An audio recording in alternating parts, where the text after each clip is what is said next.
So, in the previous example, we had already seen this part wherein we declared int x, int y, and then we took it from the user, and then we went ahead and then added it up. So, usually, if you look out for these syntax and what does it mean, usually we get to a point wherein how the memory is maintained, how the values are stored in the memory, and so on. So, basically, 1 byte means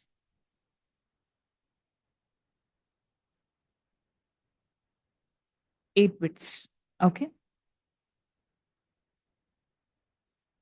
Now, whenever the user, sorry, in your books, if it is told that your character will hold 1 byte of data, older machines would hold integer as 2 bytes, but recently it is 4 bytes. So int will hold, let us say, 4 bytes, and you have float, which will also hold 4 bytes. And you have your long, which is nothing but if you have a long int, let us say, it will hold, this one has the capacity to hold a number which is maximum up to 4 bytes. Now this will be holding 8 bytes, which is an extension of integer. Okay. Now if you have double will have even the decimal point as we have for the float, but it is 4 bytes. Double will be taking somewhere around 8 bytes. Okay, now what is this byte and stuff like that? What does it mean? If I take 1 byte in the binary system, you can, in the decimal system, everything is a multiple of 10. In the binary, everything is a multiple of 2. So if I 1, 2, 3, 4, 5, 6, 7, 8, if this is 1 byte, then you can keep this as 2 raised to 0. This will be 2 raised to 1, and so on up to this point it will be 2 raised to 7. So the next one will be 2 raised to 6.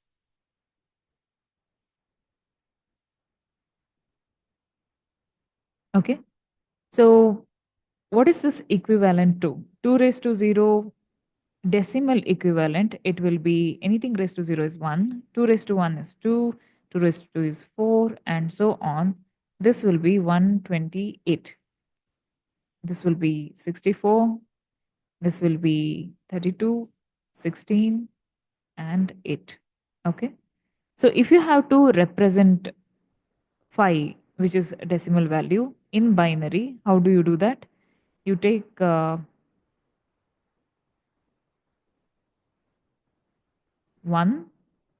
0, 1. This will be your binary representation of phi. Okay. Now, when they say character 1 byte, the maximum it can hold is all the bits. If it is filled with 1, what will you get? The decimal equivalent value, you just see.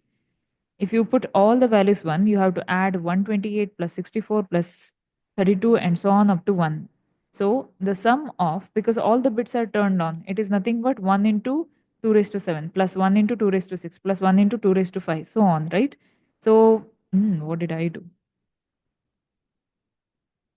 Equal to sum of, if I'm going to add all these values, okay, you're going to get 255. So a maximum decimal 1 byte can hold is 255. Now, for character, why it is assigned as 1 byte? Because ASCII value, I'll just put it over here.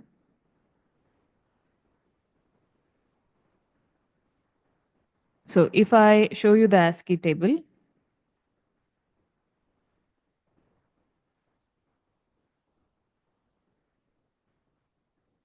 so everything on your keyboard that you see has a decimal equivalent for it. So, all your 0, 1, 2, 3, 4, you have a decimal equivalent that is 48, 49. ASCII value is 48.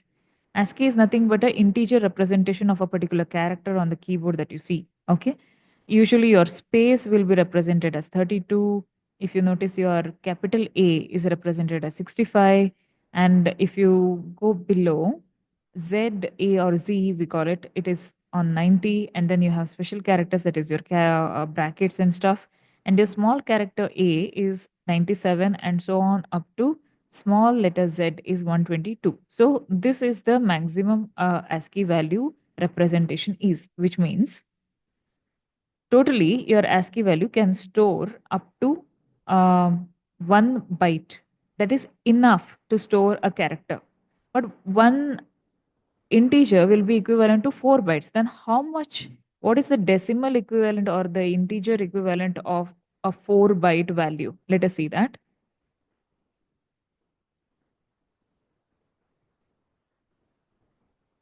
Okay.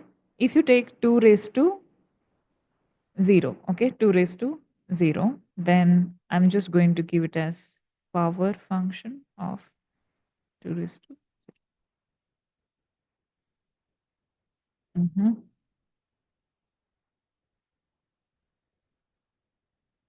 Okay, 2 raised to 0 is 1.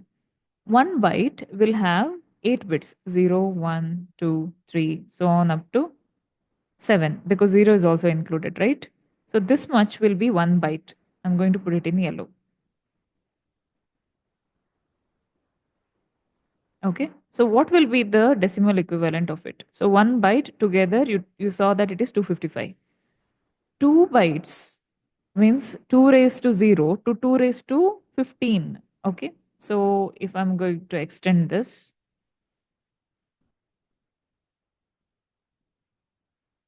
that is 2 raised to 8, so on up to 2 raised to 15. This will be your second byte. I'm going to change the color for your reference. So if you see the values 256, 512, and so on. Okay, this is if I add all these values, right?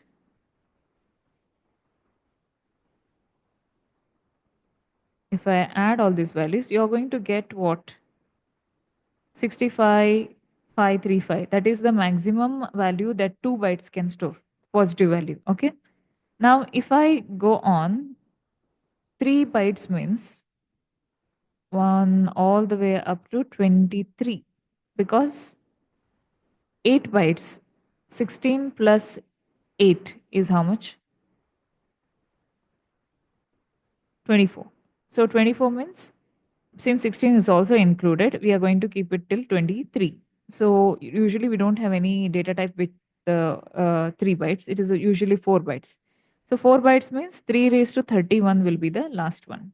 Okay, till here. So if you notice, okay, your value raised up like anything. Now, this is not the maximum value which your integer can hold. If I sum this whole stuff, okay, here, instead of, keeping the sum till C16, if I added this entire thing till here, okay, you're going to get one value. Now, this number is the number which is the positive value which a 4 byte integer can store. This is the maximum value it can store. Okay, when they say byte wise separation, it means that some memory will be allocated to your variable based on your integer or float or whatever. Float also will take 4 bytes, but it will hold the decimal value as well. Now, long means 2 raised to 0 to every 8 bits is 1 byte. So you have to multiply 8 into 8 bytes long, 64. That means 2 raised to 0 to 2 raised to 63. Okay. That is the basic math behind it. Well, I just thought you should know this stuff. Then, in case if you are going for, Mhm. I'm going for IO stream. Okay. Using namespace std. Now, in this,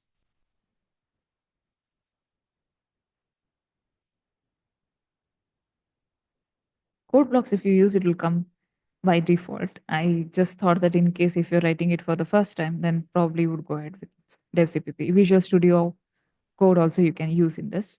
Now, in case if I'm having a string, let us say, okay, string is a data type, okay, which can store multiple values, multiple characters.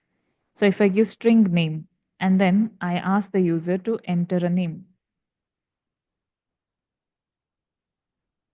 Now you know that cout is output streaming, used for output streaming. So it will print as it is in the double quotes. Slash n was not necessary. Okay. I've given slash in, it will go to the new line. So I don't want it to be here. Let us remove it off. And then I'll take C in name. Once I take name from the user, like let us say I have given Shilpa, then I want it to print C out, welcome Shilpa. Welcome Shilpa. So this is the Shilpa is stored in a variable called as name. So I have to print welcome in the double quotes as a string pattern, then Shilpa. Okay, that is your variable name. Now, if you run this,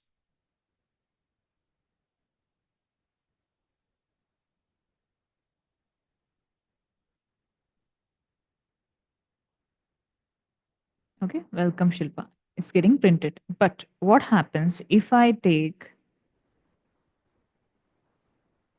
Shilpa Vaidya? It'll only take Shilpa because it will think anything that is given as a space, you are going to end that name once the space enters. Now, if I want to tell the compiler, hey, I don't want it to end at space, probably I want it to end whenever she hits enter. If that is the case, then we use something called as get line. Okay, get line, and then we are going to take C in, comma, name. And then what happens here? Let me take it as PRG4. Okay.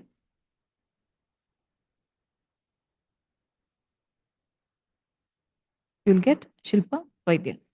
Okay. That means if I want to enter the entire line, that means till I press enter, whatever I write with the space separator, it should be taking it as the input. Then this is feasible. You have to go with get line. Okay. Now, let us start with something called as operators. Few of the operators we will try, but in the next episode.